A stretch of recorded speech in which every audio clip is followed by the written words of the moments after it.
when we ended up doing our walkthrough the day before closing, we noticed a little bit of a leak coming down from one of the sinks.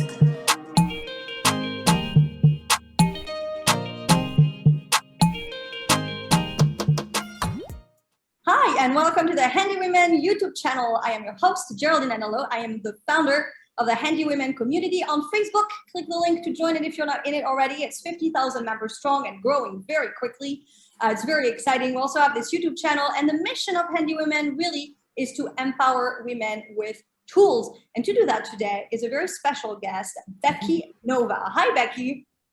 Hi, how are you? I'm so good. I'm very excited to have you on board. So for those of you who don't know Becky, Becky comes from Lady Landlords, which is a website as well as a Facebook community that already has 17,000 members, and it's growing as well. Very exciting community, very much hand in hand with what we do at Handy Women. It's like the other side of what we do, and it's very complementary, which is why I wanted her on the channel today.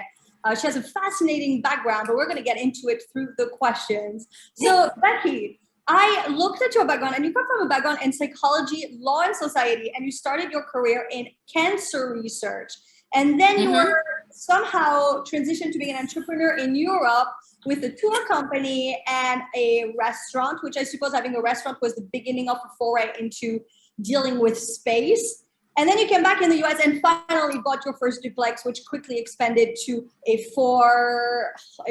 four-piece home. And then now you have 10 doors in high-income places, and also a condo in Dominican Republic. So how do you go from there to here? Sure. I actually have no idea. I don't think that could be replicated in any way. I really don't.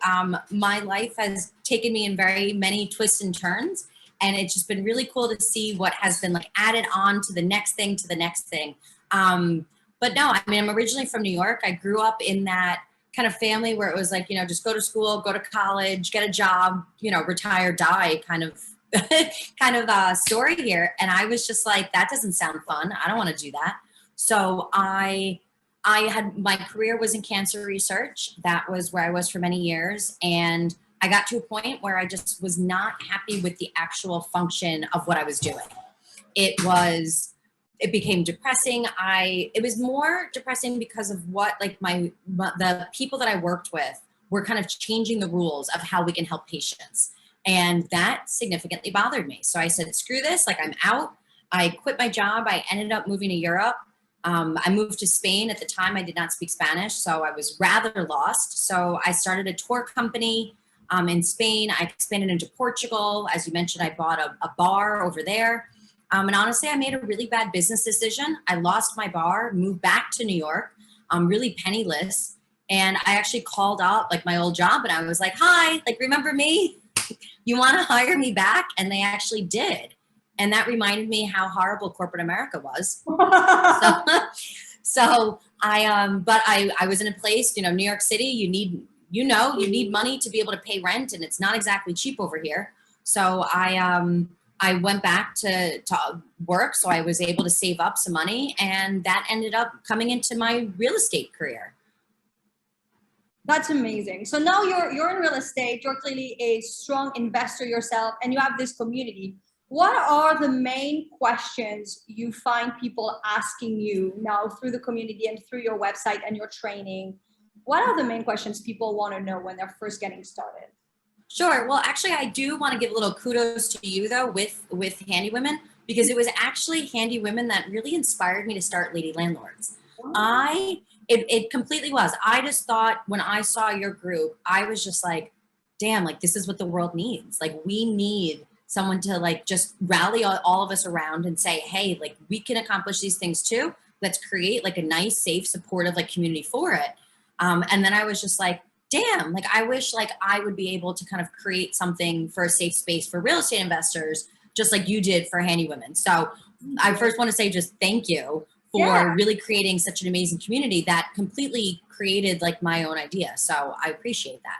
Thank you. Well, what's interesting is how much it intersects, because there's questions we get in the post-approval section that are, I'm thinking of buying this home, and we're going to talk about it. Maybe we can talk about it now, but that's, should I buy this home? There's some work to be done and I haven't done it. And That's a question myself. I haven't bought anything yet, but when I look at places for a long time, I was like, I want to turnkey.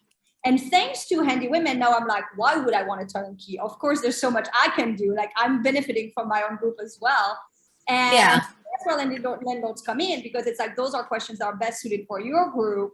You know, like people will get results from like the experts saying you need to do all these things before you buy. And they're like, well, is it still worth it or not? So let's dive in. We're jumping. Yeah. Well, and no, you're right. And that was actually kind of what I felt like one of the reasons like we did fit together so well, because then I have people in my group that were like, hey, so I bought this property. What the hell do I do now? Like, well, how do I fix this? How can I save money and make this a better deal by being able to fix this? And it was like, well, Handy Women's the answer. So it is something that we just fit together so well. So, but to actually answer your question, people come to Lady Landlords with quite a few questions that we tend to see rather often. One of the biggest questions is always like, hey, I want to be a real estate investor. How do I get started? And then they just like leave it there. So we get that question a lot. We get a lot of questions kind of like what you're saying about like how to fix these certain things, how to make these improvements, if it's worth it to kind of do the turnkey, but then there's no work involved, or how do we now learn these skills? A lot of women especially come in, since men do dominate the contractor world still as of now, that they will come and say, hey, I want to learn these things and I want to be able to have that confidence and that intelligent conversation with a contractor, but I don't know enough about like a certain topic to be able to make sure I'm not getting ripped off, I'm not getting scammed and all those types of things. And I feel like what Handy Women can really help with is making sure that those women will have that information that they need to then have those conversations with the contractor and then find the right people to work with for their flips. So it's interesting because my understanding of contractors from the conversations I've had with professional handy women is that they are quite a sensitive type, and a right and a wrong way to talk to them. And it's very easy to kind of just get their sensitivities a little riled up. And so how does one talk to, it just seems like a breed that deserves a little extra care. How does that work? I think you have to, I think just in any other kind of business too, you kind of have to read the room. There are people that are just not going, we've all heard the stories about, well, I went to go meet a contractor and the contractor asked me, where's my husband? Or hey, can I have your husband's phone number so he can make the decisions? Or I actually had someone say to me that they needed my husband to be there because clearly he would be paying and I would only care how pretty the kitchen was. Oh, wow. I was like, did you say that out loud? I was, so I feel like there's a couple different buckets. We have the people that are just never going to learn, that we should just not be working with, that no matter what we say or how we communicate, that they're just never going to kind of get it, right? So I feel like we have like those people first. Then I feel like we have the other people that are going to be a little bit thrown off, that we are women that are discussing these things, that are doing this type of work, and that also know that we can actually talk about these things from an educated place. And then we have to kind of feel them out. We have to see kind of, are they comfortable with it? Or maybe are they a little too comfortable with it that then they feel like they can take a little advantage of us? So I feel like we have to be kind of careful within that. But it's really that building relationships that makes the difference, in my opinion. And I think that there are two things that kind of set women apart and why they can be so successful in real estate investing. And it's because, one, we are fantastic at building relationships. And two, I think our gut instinct and that gut feeling that we have is something that is just a female innate ability that we just have that's fantastic. And I think we need to listen to our gut feeling a little bit more in this world and say, you know what? This contractor dude, he isn't good for me.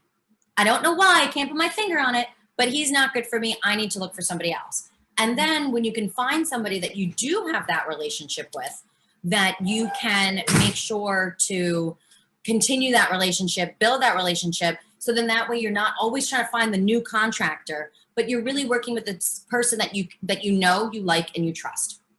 What did you answer that contractor who thought that you were just about having a pretty kitchen? Oh no, seriously, my answer was like, did you just say that out loud? I was just like, and he was just like, huh? And I was like, no. I'm like, did you like mean to say that like in public where people can hear you? And he was just like, what? And I was like, I don't think you realize like how horrible that is to say. And then I just kind of like walked away. Like I was in complete disbelief. I was shocked Like, I can understand if like someone was thinking that in their mind, like, hey, I really shouldn't say this, but like this literally came out of this man's mouth. I was shocked. And then I actually called back the person that referred me to him.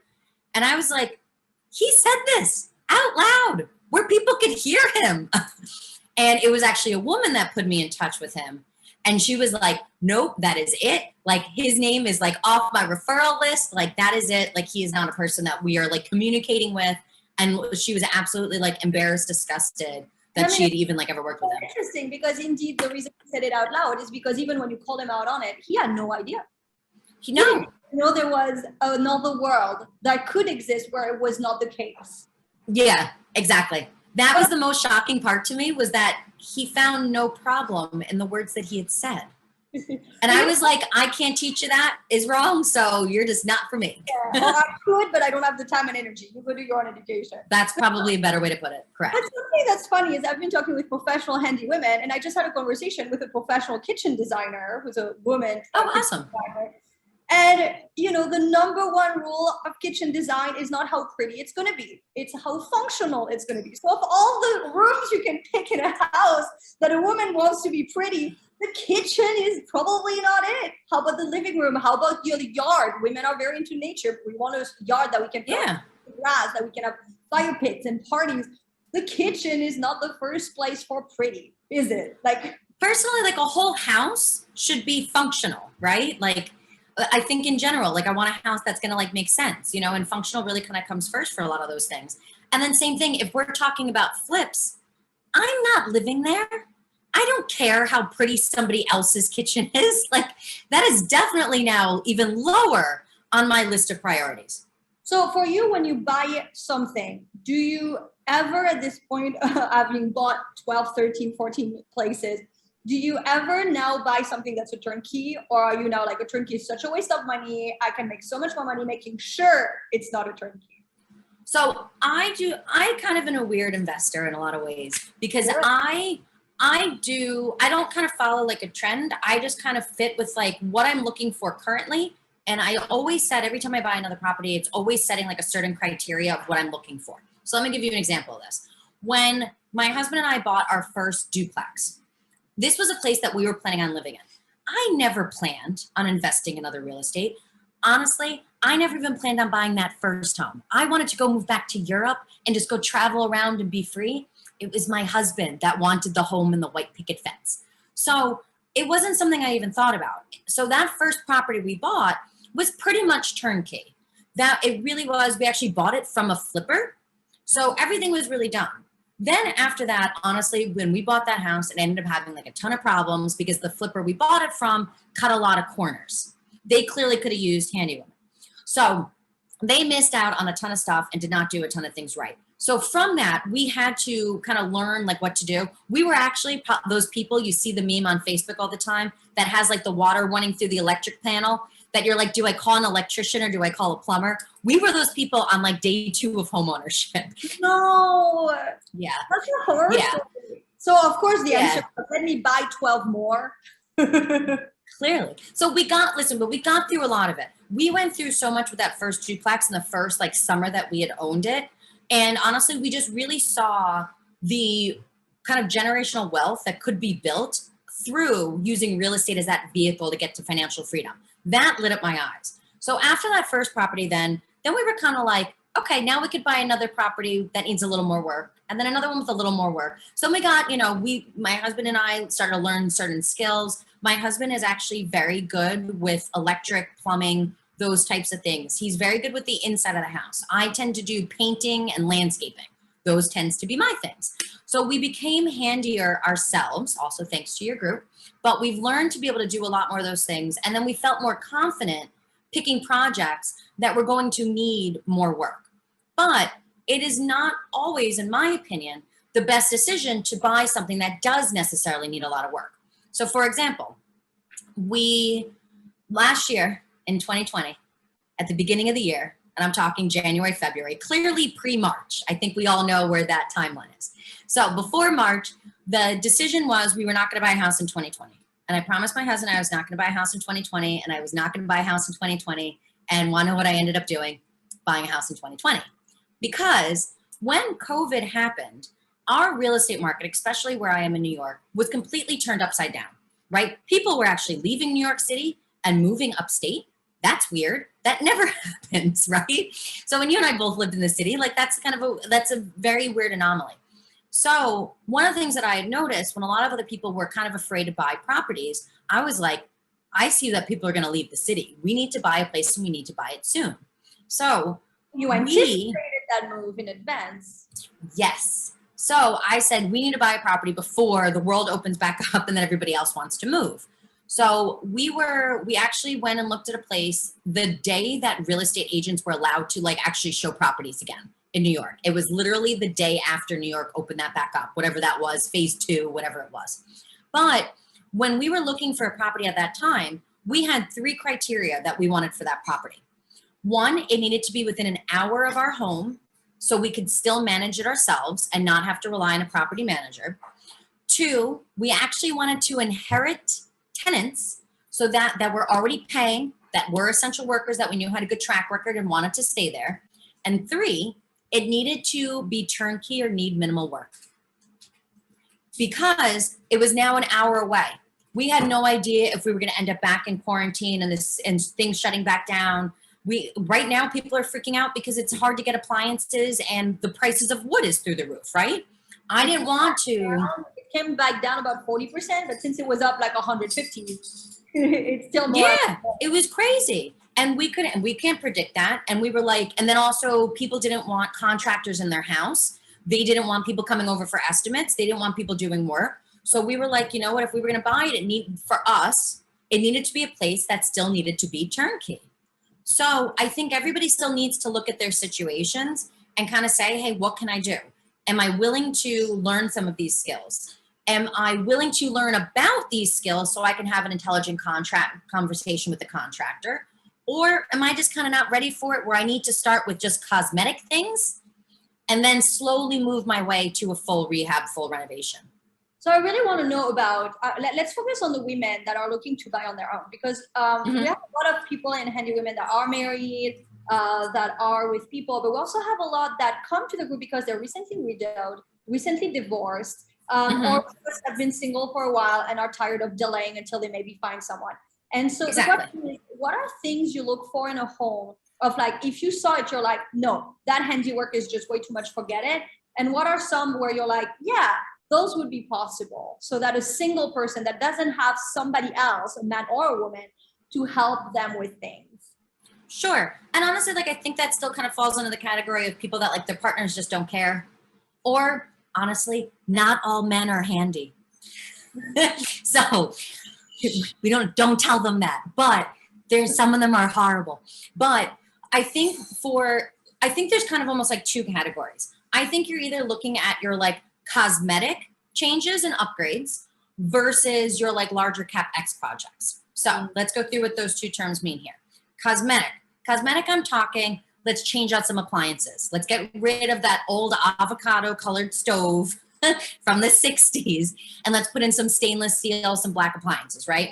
So you can make those changes. Changing carpet to hardwood floors or putting down LVP, painting rooms. I feel like that tends to kind of fall under like your cosmetic changes, right? If you walk into a home, an apartment, and you're just kind of like, this is nice. I didn't really like this beige. Okay, let's make it blue. Cool. That's something that, is a little easier to do. That's kind of that cosmetic. That's a preference, really. If you walk into a home and you're like, yeah, that wall's got to go, then we're talking a bigger thing. Then to me, that's a complete difference. Now, when you're talking anything where you have to knock down anything and then re-put up something else, anytime you are talking about structural changes, or then also to me, when you're thinking electrical and plumbing, when you're changing those 2 things, I think now we're kind of talking a little bit of a different grade, because now you really want to make sure that you know if you need permits. You need to know if you are doing things that are going to make sure that when you're then trying to sell that property, if people are going to say, hey, we want to make sure this was done by a licensed electrician, and you're like, oh, no, I watched a YouTube video and rewired the whole house, someone might be like, I don't really know if I feel comfortable with that. So I feel like you need to understand which projects are going to be these larger projects that are going to take a little bit more skill and experience, which still can be learned. But I think there's that very big difference between moving walls versus painting walls. Looking back at that first duplex that you bought, and that on day 2 you had water running through the electrical panel, what are some things now from that experience? Because it looked perfect, it looked turnkey, it was marketed as turnkey. What are things now that you absolutely check when you first walk into a home that you might be interested in, and you're like, I'm going through this checklist so that it cannot look good, I will check it that it works? Sure. So actually that's really funny, because now when like we look at properties, like we all, like my husband and I feel like are so much more like picky about certain things. And we just find it funny that we're like, we never knew to ask that. We never thought about these things when we bought the first property. But now we're like, no, this isn't going to work for me. So it's just really funny to see how stringent we've gotten. So what I will share from our first property, and this actually was a really big learning point that we did not know about. So I'm hoping that this can help one of the other ladies listening to this. So like I said, we bought the house from a flipper. That meant that there was nobody living in either of the 2 apartments when we bought it, right? So everything looked nice and clean and open, and everything looked new, right? Usually you think that's kind of cool. But here's why it's not. When we ended up doing our walkthrough the day before closing, we noticed a little bit of a leak coming down from one of the sinks. So we ended up now going to the closing table, and we told the seller, like, hey, there's a little bit of like a leak over here. We need it kind of fixed. It's dripping. No one knew about it because nobody was living in the property to have been able to report it, saying like, hey, there's a leak here, or there's a problem here. So we didn't think anything about it. We said, okay, well, there's a little bit of a leak. That should be able to be fixed underneath the sink pretty easily. Thought it would be perfectly fine. The seller goes, oh, not a problem. I'll just have my guys out tomorrow and they'll come and fix it. So we looked at our real estate attorney. She goes, okay, cool. So we agreed that the day after closing, that the seller would send his handyman out to come and fix it. That was a huge mistake from the beginning, because once that property is closed on, once you sign those documents, the seller is no longer responsible for any of those things. So technically, the seller did not have to send his guy out. There was nothing that gave him any reason to actually have to take care of that leak the following day, because our attorney should have put money into escrow, saying, okay, well, in case he doesn't show, you guys need $1,000, whatever it would be, to hire a plumber and get the leak fixed. But she didn't do that. So we were very fortunate, though, that the next day, the seller did honor his actual word. We are very, very lucky. But wait, sent the handyman out to come and look at this property. So handyman comes out, takes a look at the leak, and he goes, actually, this is a much bigger problem than I thought it was. I'm just a handyman. I'm not a plumber. He calls the seller and says, hey, I'm looking at this problem over here. The leak is a much bigger problem than I thought. I'm just a handyman. You, Mr. Seller, need to hire a plumber. The seller goes, no, I'm not hiring a plumber. You fixed it, Mr. Handyman. Handyman goes, nope, you already owe me thousands of dollars. I'm not doing any more work for you. So I'm out. Peace. So now handyman leaves. Seller is not going to pay for a plumber, right? He already got his money. He was already paid. There's no money in escrow. He has no fiduciary responsibility to want to fix this problem for us. So now seller's out, right? So we end up, same thing, on like day 2 of owning a house here, have to hire now a plumber. And we don't know I've never had to hire a plumber. I live in an apartment in Manhattan. I just pick up the phone and I'm like, hey, property manager, there's a leak. And they send somebody over. I don't know what to do. So we were able to find someone that came out, found out that from this leak, that there was actually water running through all 4 floors of the townhouse we bought. Oh no. What had ended up happening was these lazy flippers, when they were doing demolition on the top floor of the house, they didn't want to have to walk down the stairs, these poor guys. So they just were flushing the drywall and whatever else they found down the toilet for years. That's For not years. the way to do it. I am not an expert in it. I come as a leader of the community, as a community builder first, but even I know that. But we know that's not right. So they ended up having, and we had actually just had, because when people do construction, there's that little dust all around. So my husband and I actually hired a cleaner to clean all the dust out of the 4 floors. It meant nothing, because then the following day, the plumber had to break open walls and ceilings and all 4 floors, and then open the pipes from the plumbing that were backed up for years from the drywall that was put down and clogged. So now our basement that was just cleaned on now day 3 of homeownership is just covered with poop. Years old poop from these pipes, in addition to all these different building materials that these guys had just completely flushed down the toilet.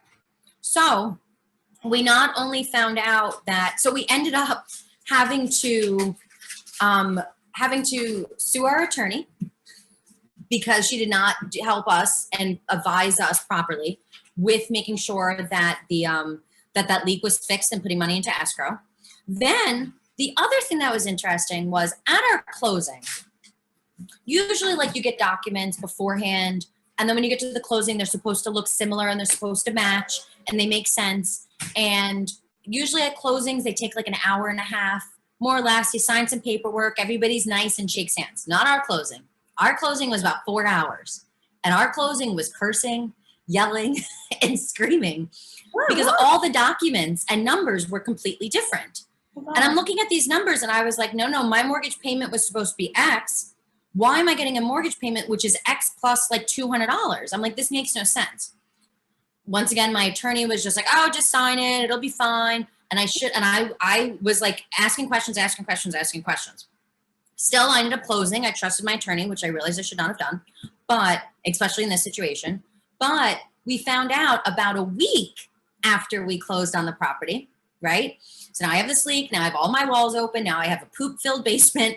Now on day 3, by day 7, I get a letter in the mail from the city that I bought the property from in Yonkers, New York, saying, hey, by the way, you have a $4,000 water bill, which is now a lien on your taxes. Oh gosh. And we're like, we've been here for like 4 days. What do you mean I have a $4,000 water bill? That leak had been running for years. And the flipper chose never to pay the water bill. He was just going to wait till basically he sold the property and then pay all the bills at the end. The title company missed the lien on the property because the lien on our taxes happened the day before our closing, which then was why I was getting these higher rates on what my escrow amount was going to be, because now it included the $4,000 water bill, which was now a lien on my taxes, even though I wasn't the one that hadn't paid the water bill for 4 years or had not fixed this leak for years. Moral of the story, never underestimate a leak. Exactly. 1, do not underestimate a leak. 2, put money in escrow or do not close if something is not right. Do not take people at their word of, oh, I'll just fix it later. Do not do that. Make sure at the walkthrough, the things that are supposed to be done need to be complete, or do not close, or put money in escrow. And I've done the whole thing subsequently in other deals with putting money in escrow. And honestly, it's a bitch. So wait for things to be fixed first and have that open communication. The other thing that we also thought was interesting that we learned checking for in houses, when we bought our first six or 7 doors, we'd always bought those properties during summer. Well, every single time, come fall, something's wrong with the boiler. That happened on the first couple properties. And we still, like, in the middle of summer, now in July, it's, 100 degrees here in New York today. We would still put on the heat and make sure like it worked. But we would run it for 2 minutes to make sure it was on. And then we were all sweating to death and we would turn it back off. So that is something now that we have learned. I don't care if it's 100 degrees and 99% humidity. We're going to try the air conditioning. And then we're also going to put that boiler on, and we're going to make sure that heat works continuously and works as intended. because that has always been a problem that we've run into. And every single time we get to like October in New York, you have to turn heat on. And day one, there was always a problem with the boiler. Wow. Yeah, it's like there's a thing. I'm currently in Mexico where it is known that if you visit a rental on a Sunday, if you're asked to visit a place on a Sunday, it means there's construction next door. Oh, They're interesting. going to work Monday through Saturday. So they will show it on a Sunday where it's perfect.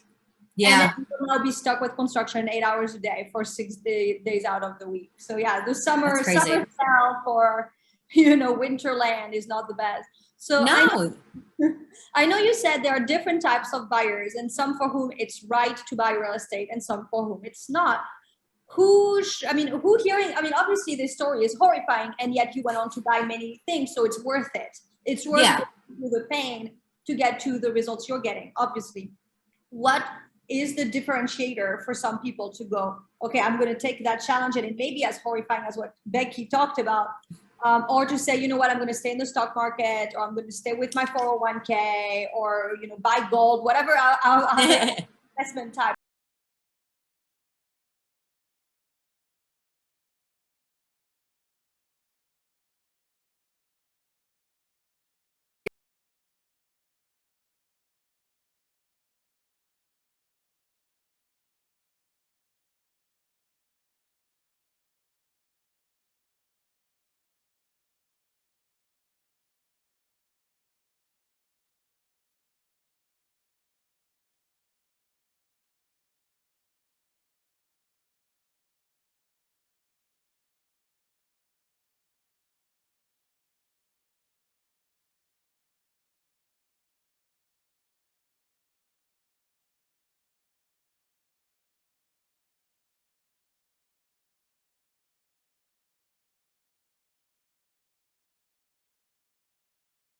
Was able to figure it out, right? And I was able to go to Handy Women. I was able to call some people that I knew that like owned a house before. I was able to Google and look up like, what do I do when there's water running through an electric panel? I was able to say, okay, what are these different things? How do we fix that? And you remember kind of that long-term goal. The long-term play with real estate is you can make a freaking killing with real estate. You really can. And my husband and I are in a position with COVID over this past year. My husband lost his job. He was out of work, and he was clearly upset, depressed, sad that that had happened. And it was really cool to kind of say to my husband, like, hey, it's okay. We don't need to replace your 6-figure income because we already have one. That was amazing to be able to say and to have that safety net.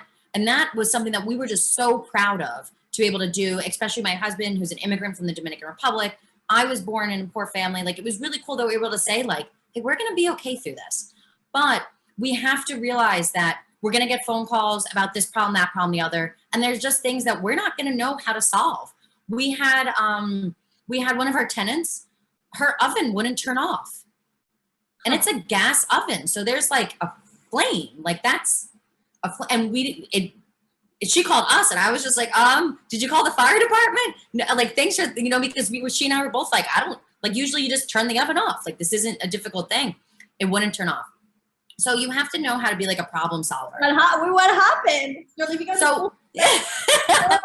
So luckily, once again, going back to what I said earlier, it makes a great difference when you can build those relationships with people if you need to outsource for some of these different services. We have a plumber basically on our payroll, basically.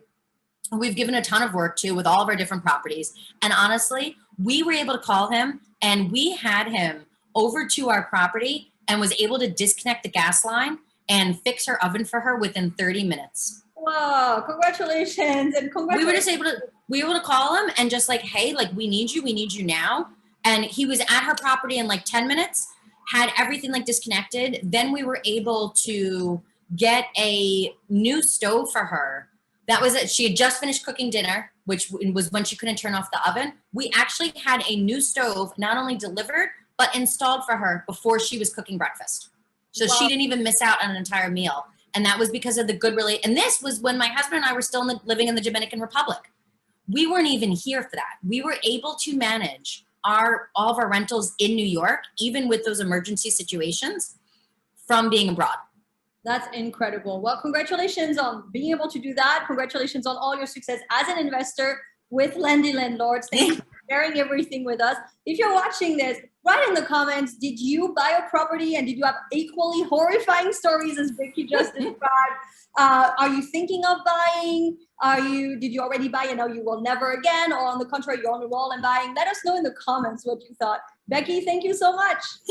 Of course. Thanks for having me on. My pleasure. Bye. Bye.